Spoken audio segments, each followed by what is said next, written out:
In this video tutorial, I'm going to share to you on how you can fix this video file cannot be played error code 224003. So let's get started. So when you happen to encounter this error while watching video on a browser, so what we can do is you need to click on the three dots on the top right corner of the browser and then scroll down and click on settings. In the list of options on the left pane, you will find the option system that's under accessibility.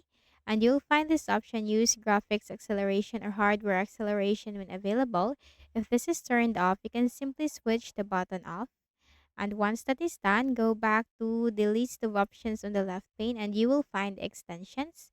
Click on extensions. So if you have added a lot of extensions from here, you can try to disable the extensions, especially if that extension is a faulty extension. So try to disable that, or you can completely remove such extensions if you're not using them.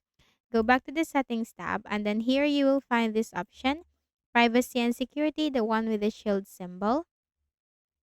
You will find delete browsing data. Click on that.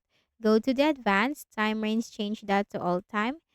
You have browsing history, download history, and of course cookies and other site data. Make sure these are selected and simply click on delete data. Close the browser and open it again, and this time your video will be played without facing the error. So I hope this video helped you. Kindly please do not forget to hit the like button and subscribe to this YouTube channel for more tutorials like this. Thank you for watching this video.